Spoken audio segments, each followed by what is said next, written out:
স্কুলের পাশে একটা অনেক বড় মার্কেট দিছে, শুধু এখানে মার্কেট নয়, দুই সাইডে পুরো স্কুলের চারিদিকে মার্কেট তারা দিছে।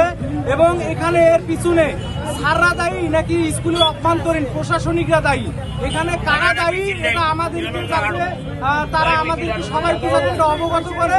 এবং এখানকার কিশোরগঞ্জের যারা প্রশাসনের দায়িত্বে আছেন এবং সেই সাথে এখানে মাধ্যমিক অফিসার যিনি আছেন তিনি এই বিষয়ে কি পদক্ষেপ নিয়েছেন এখন পর্যন্ত, এইগুলো বিষয়ে আমাদেরকে জানা দরকার। কারণ একটা স্কুলের পরিবেশ নষ্ট করতেছেন, খেলার মাঠ নষ্ট করতেছেন, সবকিছু নষ্ট করতেছেন। অথচ দেখেন আমরা খুবই ছোট ছিলাম, ৭১-এর পর থেকে একটা ওয়াল দেখেন, স্কুলের একটা ওয়াল, এই ওয়ালটা পর্যন্ত তারা নির্মাণ করতে ব্যর্থ হয়েছে। অথচ আপনি দেখেন একটা স্কুলের ভিতরে একটা শহীদ মিনার, সেই শহীদ মিনারটা করতে তারা ব্যর্থ হয়েছে, এটা ভেঙে পড়ে গেছে। কিন্তু তারা এইগুলো না করে তারা স্কুলের চারিদিকে বিভিন্ন ধরনের দোকান দিয়ে ব্যবসা একটা প্রতিষ্ঠান করেছে।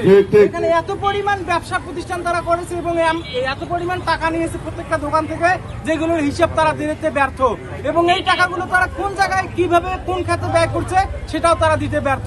আমরা প্রশাসনের দৃষ্টি আকর্ষণ করতেছি, শিক্ষামন্ত্রীর কাছে আবেদন করতেছি, এটা কিভাবে সমাধান করা যায়, কিভাবে এটা সুন্দর একটা পরিবেশ নিয়ে আসা যায়। পুনরায় দোকান ঘর নির্মাণের যে সুযোগ তৈরি করেছে, আমরা ব্যক্তিগতভাবে আমরা যারা আছি তারা আমরা সার্ভে করে দেখেছি, এ পর্যন্ত বিদ্যালয়ের যতগুলো বাণিজ্যিক ভবন বিদ্যালয়ের কর্তৃপক্ষের মাধ্যমে দেওয়া হয়েছে তার কোনো দিক কোনো দোকানদারকে দেওয়া হয় নাই।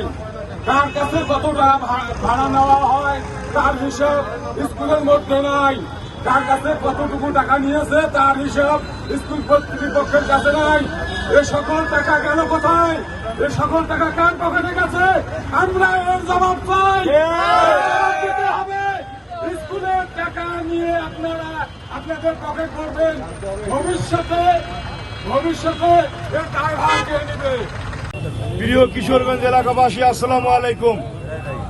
আজকে আমরা এই কিশোরগঞ্জ বহুমুখী উচ্চ বিদ্যালয়ের সৌন্দর্য রক্ষার্থে প্রাক্তন এবং রানিং ছাত্র আমরা আজকের এই মানববন্ধন কর্মসূচি পালন করার জন্য আজকে রোডে দাঁড়িয়েছি। বন্ধুগণ, আপনারা দেখেছেন বিগত ২০২১ সালে এই কিশোরগঞ্জ উচ্চ বিদ্যালয়ের মার্কেট নির্মাণকে কেন্দ্র করে আমাদের সাবেক ছাত্র এবং স্কুলের প্রশাসনিক কর্মকর্তা সহ ম্যানেজিং কমিটির সদস্যবৃন্দের উপস্থিতিতে আমরা একটা সুষ্ঠু রেজিস্ট্রেশনের মাধ্যমে এই অবৈধ মার্কেটকে বন্ধ একটা সমঝোতা করেছিল। বন্ধুগণ, সেটাকে উপেক্ষা করে আজকে ২০২১ সাল থেকে আজকে ২০২৬ সালে এসে তারা আবার কি করছে, অ্যাডহক কমিটির সময় শেষ, হেডমাস্টারের সময় শেষ এবং নির্বাচনী যে একটা মৌসুম, সবাই আমরা রাজনৈতিক কর্মকাণ্ডে ব্যস্ত। এর এই মাঝখানে এই দুর্বলতার সুযোগ নিয়ে আজকে অবৈধভাবে কে বা কারা, আমরা হেডমাস্টারকে জিজ্ঞেস করেছি, আমরা সভাপতিকে জিজ্ঞেস করেছি, অ্যাসিস্ট্যান্ট হেডমাস্টারকে জিজ্ঞেস করেছি, তারা নাকি কেউ কিছু বলতে পারে না।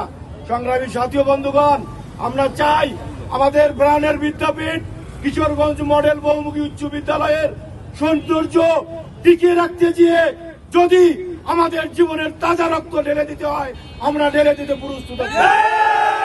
আমরা কোনোভাবে প্রশাসন যদি এটার বিরুদ্ধে কোনো অ্যাকশন না নয়, তাহলে আমরা রেগুলার ছাত্র সবাই এবং সচেতন নাগরিক মিলে আমরা বুলডোজার কর্মসূচি পালন করব।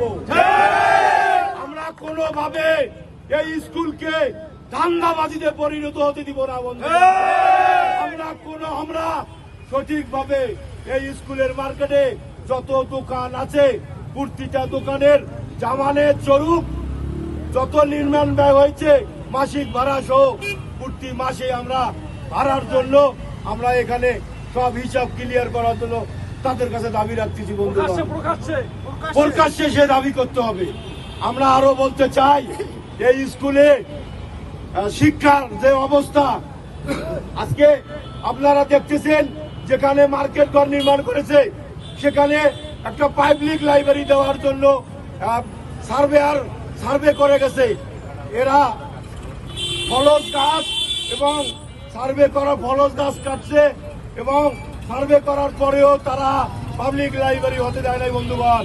যখন ইতিমধ্যে পাবলিক লাইব্রেরির বাজেট সরকারের কোষাগারে ফিরে দেওয়ার মতো অবস্থা, তখন টিওনো অফিসকে আমাদের লোকালি ভাবে অনুরোধ করে টিউনোর ক্যাম্পাসের মধ্যে এই পাবলিক লাইব্রেরি নির্মাণ করা হয়।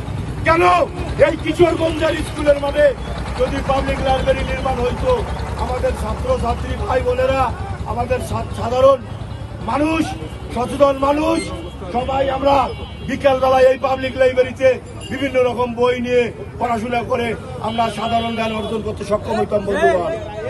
তাই আমি আকুল আবেদন জানাবো, অতি লম্বে এই মার্কেটকে উচ্ছেদ করতে হবে। এরপরেও যদি কোনো মার্কেট নির্মাণের কোনো চেষ্টা করে আমরা তার দাঁত ভাঙা জবাব দেব। আমরা দাঁত ভাঙা জবাব দেওয়ার জন্য প্রস্তুত আছি বন্ধুগণ। আর একটা কথা, এই স্কুলকে নিয়ে নানান প্রকার ষড়যন্ত্র তারা সবসময় করে আসতেছে। এই সিন্ডিকেট এই কিশোরগঞ্জ বহুমুখী উচ্চ বিদ্যালয় থেকে শিক্ষক সহ উপরে ফেলবো ইনশাআল্লাহ।